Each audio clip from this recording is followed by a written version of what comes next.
Baseball has gone from the number one sport in America to maybe the third on a good day.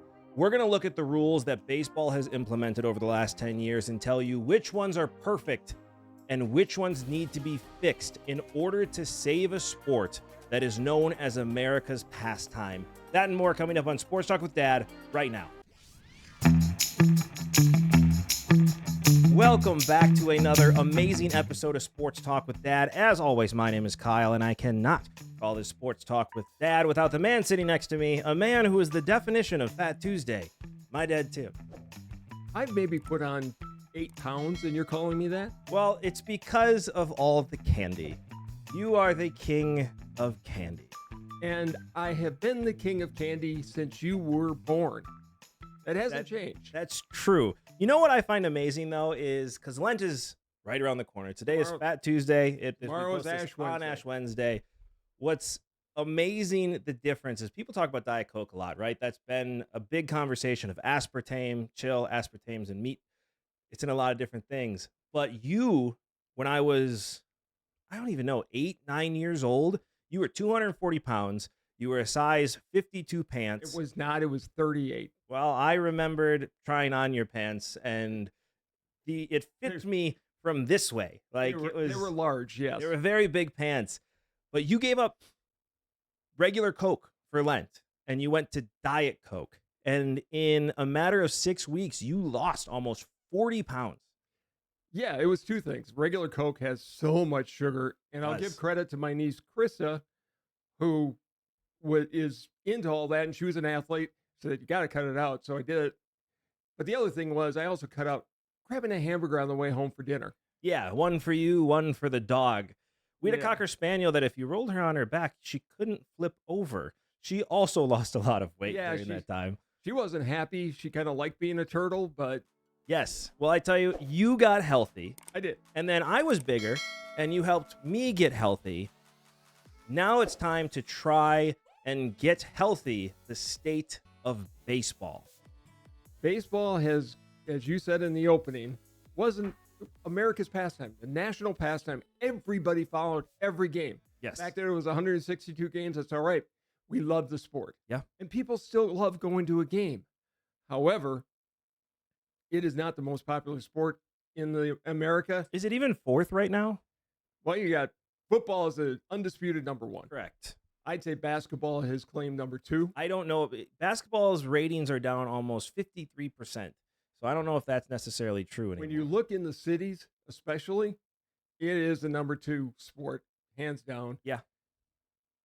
And then there's hockey, who is by far the most fun game to go and watch. Well, and let's not forget the popularity that soccer is starting to gain in the United States. That is not even a comparison. It's not, I'm saying it's gaining in the United States. No, so it's therefore, not. baseball really has to work things out. And so our first episode was changing rules in baseball to make this happen. But you had a really good idea of looking at the rules that have been implemented in the last 10 years, really in Rob Manfred's tenure, because you won't let me go back to Bud Selig.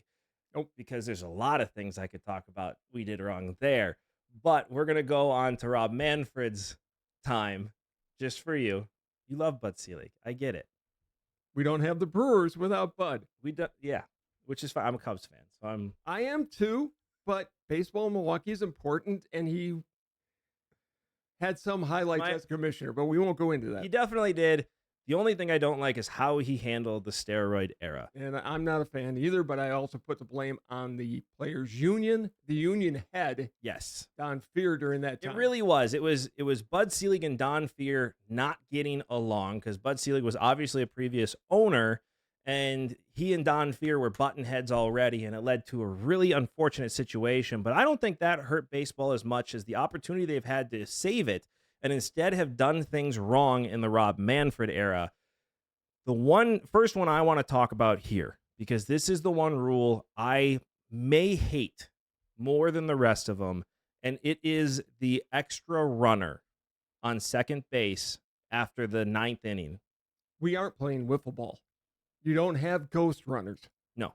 You don't. And what kills me is I think this counts against a pitcher's ERA to have that runner on second base. I don't see how it could. I don't know either, but there's better ways to do it. If you really want to end games so they don't go 14, 15, 16 innings, which I understand, baseball can go a long time. It doesn't have a clock. We came up with a better way to do it. Yeah. That would guarantee the games would end by the 12th inning. And we kind of stole from hockey, and we kind of stole from an idea Mike Greenberg had.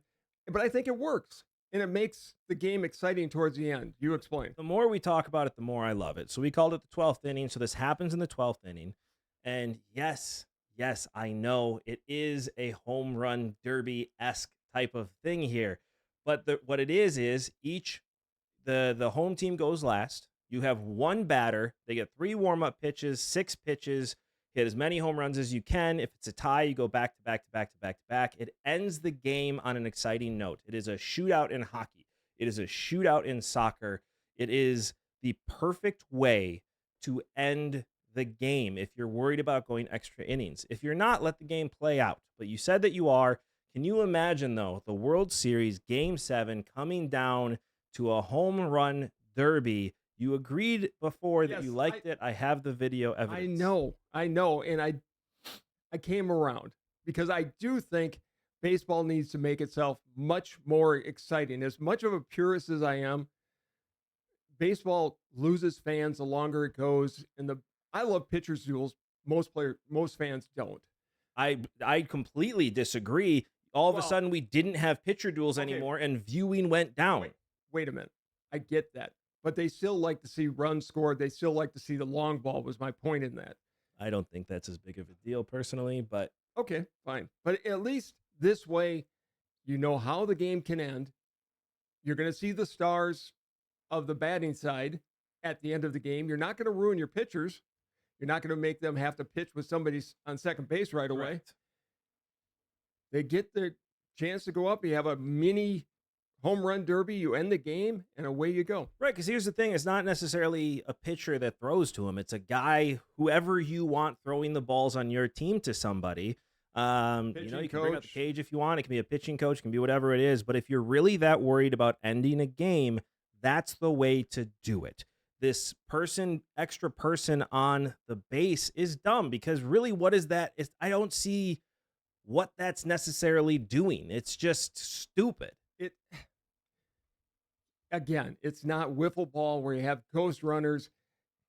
They did nothing to earn that base. No. You're just giving it to them because we want to come up with an artificial way to end a game.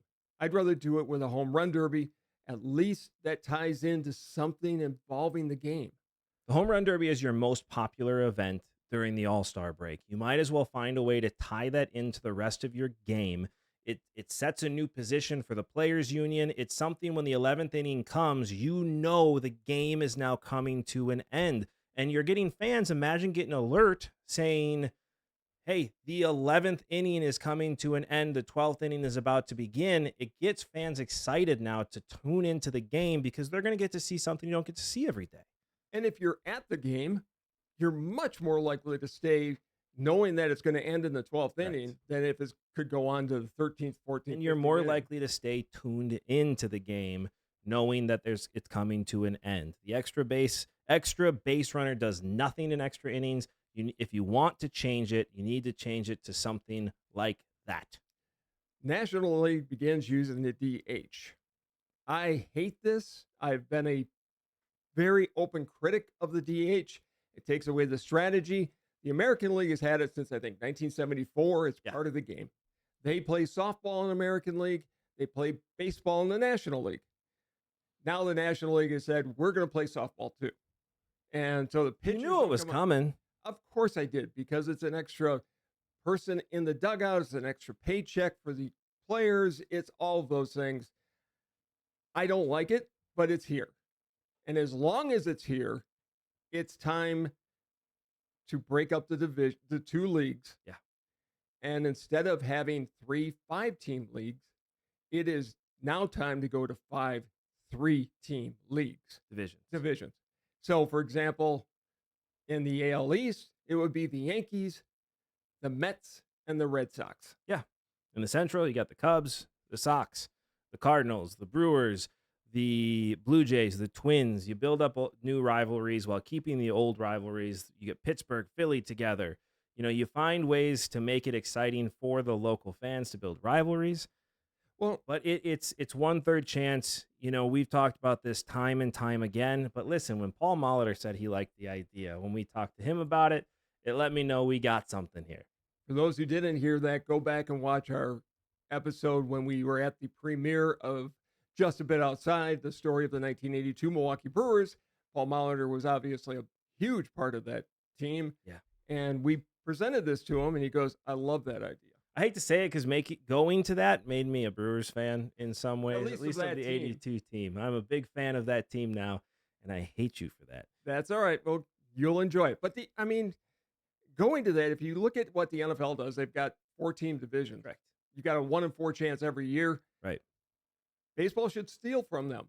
Correct. And let's give them a chance. And by the way, if Pittsburgh is in the same division as a Philly and a Nationals, Washington team, they're going to have to spend money on their team instead of the owner just pocketing it. Right. The other part of this would be everybody talks about a salary cap. There should be a salary basement where those owners have to spend a certain amount every year on their team. Again, the NFL did it, and it forced the Jaguars to spend. All good ideas are taken, steal shamelessly. Absolutely. If somebody else has a good idea, take it, and it's there.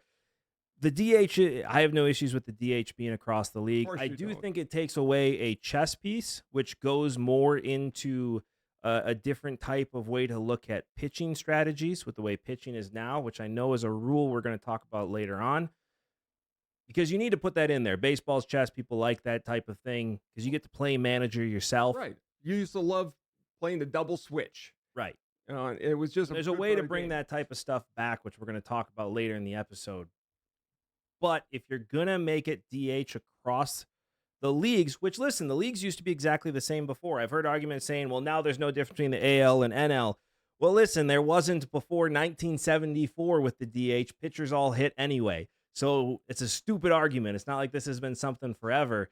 This is good for baseball if you take advantage of this to change the way your divisions work, to give everybody a 1/3 chance. The Dodgers, if they're going to buy everybody out, that's fine, but then you need to switch around the divisions to make it more competitive across the league. Well, and the final point, just to put a bow on this, is by doing this, you're going to have the fans engaged throughout the season.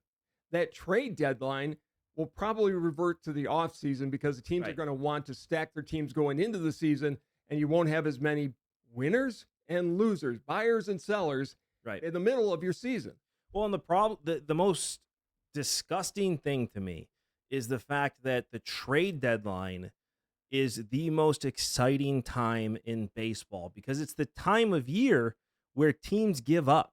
Right. So the most exciting time of the year is when half of your league gives up and trades away their top tier talent to other teams. And tells their fans, we're done. We're throwing in the towel. Right. Why would you go to a game after that? Right. And not only that, but we're trading away the talent that you're not going to get to see next year. But we're bringing in prospects that we don't know if they're going to work out. But that guy whose jersey you bought, that player that you love, we just traded him away. Yes. Now come and watch us on TV. Right. Come to the games because it's exciting. It's disgusting that is such a big part of baseball, and changing it to a 1/3 chance to win, changing it where you have a salary basement so the Pittsburgh Pirates cannot continue to just collect money from their fans for nothing. You actually have to put a competitive team. That's going to bring people back to baseball. It's going to move the offseason to being more important. And now you have a league that people care about again. And this next one we talked about at length in a week or two ago, so it's going to be real quick. But banning the shift. And I heard another video talking about this and how they love the shift. Oh, they're dumb. Because it allows you to be able to tell where the players are, and it's not artificial. No, that's BS. They've had the shift in baseball forever. Ted Williams had a shift go against them. If you're a power hitter, and especially a left-handed power hitter, they're going to shift. Strategy is part of baseball. It's what makes baseball so great. It's what makes baseball so unique, is that there is such a chess function to it.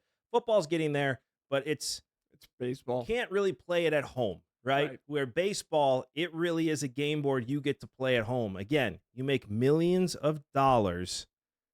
Learn to hit the other way. Yes. Yeah. The best way to beat the shift is it to hit at the opposite field. If people can stack a box against you on one side and get an easy out, then you might as well give up. Like, I mean, you're no better than the pitchers when the DH wasn't around. It's an automatic out. If you're making yourself an automatic out, or then that's on you. If you're that confident, hit them over their heads. I mean, there's ways. Ted Williams hit 400, and he had a shift against him. Right. It's a dumb rule. We went into this a lot the last episode, so I know we got to move on from it. But this is the dumbest rule you've ever made. It's you telling your fans, our players that make a lot of money are too good to have to worry about hitting it in a different direction. We need to protect them. No, learn to hit the other direction. Next one is a replay challenge for the managers. See something on the field, you don't agree, play at second base, play at the plate. It's great. They've gotten much quicker about it. Yeah. It used to take 4 or 5 minutes per. Now they've got it down to under a minute most of the time, but for sure under 2 minutes. Well, and I don't care if it takes a little bit longer if it's a questionable call. Like, I really don't. Like, if it's a big call in a game, take the time you need to make sure you get it right. Make sure that, it's not a catch that, hit the ground, was an interception in the AFC Championship and called the way you wanted anyway. How many times in baseball have you ever seen a play that when you went through review, it takes more than 2 minutes to review it? It's quick. It's quick. Very, very fast if this is going to work or not. The replay has been huge, and it was overdue. Yes. Like, replay has been due in baseball for a long, long time. I love it. It's not used very often because the umpires, for the most part, are really good at their job. They are, but there's every once in a while. I mean, wouldn't you have liked to have, and we're going to talk about this later, but the batter challenge for a ball and strike when Jim Joyce was the umpire against Andres Galarraga in his perfect game. Yeah. The manager challenge for sure. This isn't going to be a manager challenge, or Don Denkinger at first base in the World Series, where he called a guy out called a guy safe when he was out by, I think, about 10 feet. Yes, because the Cardinals don't ever deserve to win. So yes, I would have loved that. Thank you, Cub fan. Next one. And this next two we lumped together because you've got two examples where baseball and the commissioner, Rob Manfred, have shot themselves in their foot. Yeah. And really made it a debacle. You want to start with the uniforms of the stadiums? Let's go uniforms, because I have a big problem with uniforms here in the fact that Fanatics is the one that got most of the flack for that. And it wasn't decision. They should not. They were just a manufacturer. They made it how Nike told them to make it. It was Nike trying to save a buck, and it turned into... Well, and don't blame Nike. Interesting situations. Yes. The commissioner forgot one thing, that young athletic men may in fact sweat when it's 90 degrees out in the summertime. Yeah. And that type of fabric see-through. Yeah. I mean, the commissioner and the leaders of Major League Baseball had to approve this. Yeah. Were they taking coffee breaks during that time? They saw $1 and cents. They did. That's all it was. It was a complete financial decision. They screen printed the names on the back and made them smaller. On the front, they cut, the Dodgers was the worst example, cut it right in the middle of the letter. Yeah. It's just, they were awful in 15 different ways, and baseball should be better than this. They looked like the $20 jerseys you bought for your kids back in the day. They are the $20. Yeah. Yeah, but we're going to charge $200 for them. Correct. So it was a mess. They're fixing it. This year, the road uniforms are going to be back to the ones that they had with Majestic. They'll have the Nike logo, but it's nobody was complaining about them. Like, that's what I don't understand. Everybody loved those uniforms. Yeah, they're like, well, this is a lighter fabric for more plays. Yeah, except it rips easier and it's not as comfortable. Well, and Nike seems to always want to change just for the sake of change, and that's always a bad idea. Sometimes need to be changed. I'd like to see some uniforms for certain teams change every now and then. But the screen print is a terrible idea because it started to rip, and there's nothing comfortable about wearing tight fitting No. clothes, especially around your legs when you're exercising and sweating. It gets itchy and it's uncomfortable. And I'm glad they're going back onto the stadium side of things. I don't I don't have as big of a deal with this one. I do. You're a major league sports, for God's sakes, and you're letting two of your teams play in minor league ballparks. Now, Well, with the Rays, what are the you going Rays, to do? I'm not, the Rays is Hurricane Milton. You can't blame that on Major League Baseball. I get that. But in the case of the A's, and we'll talk about the Rays in a minute, but in the case of the A's, you let them move out of a major league ballpark. Granted, there were problems with that park, but you let them move into a minor league facility without the new major league park in Las Vegas having even broken ground. That's the crazy part to me is the stadium in Las Vegas has not broken ground yet. Like this is not a done deal, folks. This move to Vegas, we haven't even begun the process. They could easily end up back in Oakland when it's all said and done with their tails between their legs. Yes, because I'm not sure, you see Vegas and Major League Baseball has literally decided to gamble on Vegas and try to win the jackpot there. See what you did there. Thank you. And I'm not sure Vegas is a good market for baseball. I think it's a terrible market for sports in general, to be honest with you. I really do, because how are you going to build home fans in a city that's really not that big? If you look at it, it's really not that big of a city in a market where it's a bunch of away fans. Everybody goes to Vegas from someplace else. It's the same problem they have in Florida. Everybody in Florida comes from someplace else. Yeah, but at least they live in Florida. They do, but they In don't. Vegas, they visit. True. But in Florida, and let's talk about the Rays for a minute, they lost their stadium. The only time I ever saw the Rays sell out the Trop was when imposing fans would come to see their home team. And even then, they didn't sell it out. No, well, They didn't sell it out during the World Series. the upper deck has been closed for years. Here's the problem with the Rays, and here's where baseball should have stepped in. They should have looked at the owners and said, look, St. Pete has never worked. You don't draw enough. New stadium is not going to be a magic fix for this. Right. You either move to Tampa or you sell to, and they're maybe in the process of selling, we don't know right now, to a group from Tampa that has the political clout to get a stadium built, or you relocate to another city. What I like about the Rays going into a minor league park in Tampa right now is you get to test the Tampa market. Because if you go into a minor league stadium right by the airport, pretty easy access to get to. It's right by Raymond James, It's where Tampa, they sell out all the time. It's Tampa in the summer. I understand that.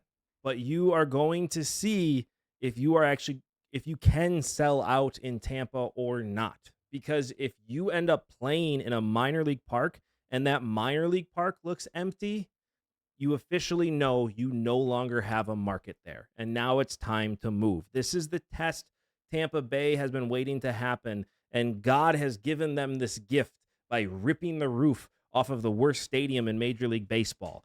You get to test the market, see what happens. And the A's, I think, were given a gift too in this. Because again, you get to test a Sacramento market to see if you can draw there. Because the A's, I'm still not convinced, are moving to Vegas. It's still up in the air because they haven't broken ground. Right. You have no idea when they're going there. And so Oakland has been a travesty for a long time because there's been a stadium issue and the owner hasn't put a team on the field because Moneyball doesn't work in real life. I hate to tell you this, guys. Well, in But you Oakland, get to test a market in Sacramento to see if maybe that's an opportunity. it may be. Oakland is a very depressed economic area. It's having a hard time. Which is sad, and that stadium has not been up to standards for years. Right. Everybody knows about the mice and everything else that are Yes. in there. However, there are better options than going to a minor league park. But as you said, maybe Sacramento is a test case to see if that market can support a team full time. These are all test cases. That's exactly what this is. And when Sacramento runs out, you need to test Salt Lake.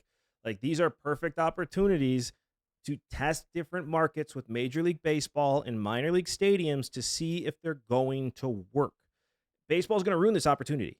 This is a perfect opportunity. You can test it in Nashville. You can test it in Salt Lake. You have markets you say you want to expand to.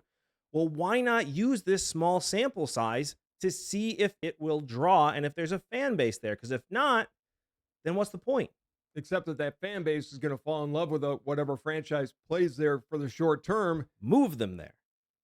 In the case of the Rays right now, we talked about it. In the case of the A's right now, still makes the most sense. Vegas is a terrible professional professional sports market. You've already seen it with the Raiders. They're not drawing the way you expected them to. And when they are drawing, it's either away fans who are getting tickets there, or it's random people that got tickets from the casino they're staying at. It's not a good home base. Vegas is not big enough. The only reason you think it's a good market is because so many people visit there on a regular basis. That's not fair for the home team. No, because they're going there to gamble. They aren't going there to go to a football or baseball game. Correct. And if they are going there, it's to gamble and to see if their gambles pay off live and in person. And let's hope they never allow a casino in either one of these parks. Okay, on to number 7. Another thing that when it was first proposed, I hated it. I wanted them to come up with other ways to shorten the game. I'm the world's biggest cheerleader for it now. The pitch timer has been taking games from on average between 3 and 3.5 hours, and the games now are down to about 2.5 hours. I love the pitch clock from the word go because I have more forethought than you, clearly. I loved it because in the 80s, we did this whole thing, 2 years ago when the pitch clock was introduced, and you were like, baseball is baseball. I'm like, no, this is great because the average baseball time was 2.5 hours in the 80s.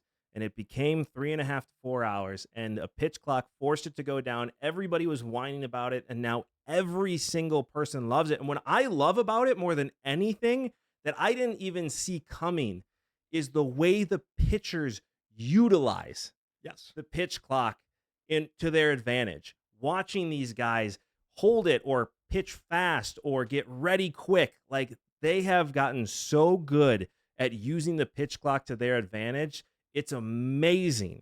Hitters can't just step out of the box now. You got to get in there and hit, which gives the pitchers back the advantage, which makes the game more exciting. Well said. I can't argue. And I want to go back to something we were talking about before with the pitch clock. And this goes with the next rule we're going to talk about here is Rob Manfred talked about implementing a rule where the pitcher has to go 6 innings. Correct. And I am all for this for the same reason I'm for the pitch clock. You made a comment saying people don't want to see pitching duels. Really? Then why, since removing the pitcher from the game, has ratings continuously gone down? I want to finish this. I don't think I said people don't like pitchers duels because they do. You did. What they didn't like was that when it goes on and on to the 13th, 14th, 15th, 16th inning. Okay. You definitely said people didn't like pitching duels. Well, then I was wrong. I was wrong. But if you look at the baseball when it was at its best, it was when you had pitcher versus pitcher because you want to watch the guy that holds the ball the most. That's why the quarterback is the most exciting player in football. It's why the star of the basketball team is the most important person in basketball. It's why the scorer is the most important person in hockey and soccer. The person who has the ball the most is the star of the game. They don't play with the ball in hockey. You know what I meant, the puck, whatever. But the star is the person that holds on to the ball the most. And in baseball, that was the pitcher. And since they've gotten obsessed with this long ball because of what happened in 98, which was a blip, that's all it was. It was a blip in the radar, and they got very excited about it. And you took the pitcher out of the game. Craig Counsell came into the game. Moneyball came into the game. This pitching change, you have to go back to the starting pitcher being the star of your league. And you have to get rid of Counsell ball, which is changing pitchers in every inning. In the middle of the inning, you've got to force these guys. The expectation for a starting pitcher has to be you're going 7, 8, 9. In the 60s, the 70s, the 80s, it was a point of pride for a pitcher to throw a complete game. Yeah. Now they're just, we've got to protect our money and our investments. Screw that. These are young men in the prime of life. Let them go out and do what they do. Are some going to get hurt? They're going to get hurt anyways. Correct. You have to let players be players. It's what you're paying them to do. Otherwise, what's the point of paying them? And the last thing on here as a big part of this is you just ran into a situation where ESPN pulled out of a $550 million deal. And baseball pulled out of it as well, with Manfred saying, well, we're not giving our fair share on ESPN. Right, because you're not giving them anything to talk about. Correct. If you gave ESPN or all these other sports networks something to talk about, then it would be a different story. You and I, who love baseball, have to worry about talking about baseball on this show because whenever we talk about baseball like this, our views go way down. Correct. Our retention time on our videos go way down whenever we talk about baseball, which is why we don't talk about it as much as we'd like to. Yeah. That's a problem Major League Baseball has to look at. Because if we're seeing that from ours, where our retention time is almost cut in half whenever we talk baseball, where our views go down by almost a 25% whenever we talk baseball, imagine what ESPN is seeing from their perspective. Correct. And I do not. Now baseball has to come up with a way to replace $550 million. They're not going to do it. This is going to hurt them financially. So the other change that they've made that I think is going to work well, it's already been tested in the minor leagues and this year in spring training, is the Hawkeye system. They use it in tennis. While I never wanted to see automated ball and strike counts throughout the whole game, yes, this is a challenge system where the pitcher, the batter, or the catcher only can challenge up to 2 times during a game. If they win the challenge, they keep that challenge. And they just have to touch the top of their head. They bring up the Hawkeye like they do in tennis. It'll show exactly where the ball is. They move on. Well, and what I love is that they are putting the strike zone for every single baseball player in the system, and they're changing the strike zone as well. That strike zone is a lot smaller than what some of the umpires have been calling previously. This is no longer to the chest. This is knees to belly button. And I get it because they had to have percentages to make it mathematical so they can input into the computer. I think this will be tweaked. I think you're still going to go back to whatever the mathematic computation is from the shoulder to the bottom of the letters and then down to the knees. That's what they'll refine it. I don't mind it being belly button to knees. I really don't, as long as it's consistent, number one. And number two, if you really want to have more runs and give the hitter more advantage, that's what baseball should have been done to begin with, is change the strike zone. Make it harder on the pitcher, make those star pitchers go longer and work harder. That's perfectly fine with me. I love the Hawkeye system. I think it's great. And I think what we're going to learn from this is that these Major League Baseball umpires are a lot better than we give them credit for. I'm glad you said that because I had to prove that to you a couple of years ago during an spring training has proved that to me. Yes. Minor League Baseball has proven that to me because these challenges happen and these umps are a lot better at calling balls and strikes than I realized. They're really good. They're really well trained. Are they human to make mistakes? Yes. But their pride and joy is getting the call right. Yeah. And what it's going to force now is these Major League umpires have to get better at calling balls and strikes because there's no question anymore. There's a challenge in place now, and it's holding both players and umpires accountable. Mm-hmm. And that's what baseball has been missing. And it's going to bring a lot more people back to the game. And I also like the fact that they're limiting this. You can't do it on every pitch. Right. It's twice during a game. You have to be strategic about when you pick it. Yeah. So for that, baseball, if you do these things, we'll fix your game and we will get you back to being America's pastime one more time. We will. We have had a great show, but as you all know, you cannot have a conversation with your dad without your father getting the last word, so it is all you. So baseball actually could do something even smarter to fix the game and get rid of the DH and go back to having pitchers bat in both leagues. It makes the game more exciting and it makes the game more interesting to watch, and you see more strategy instead of playing softball by having a DH there. I hate how you have changed this last word because that is an unfair statement. I almost want you to go back to talking politics at this point because it is unfair now that I can't say anything back. Thank you, as always, so much for watching. This has been Sports Talk with Dad. See you next time. Bye, everybody.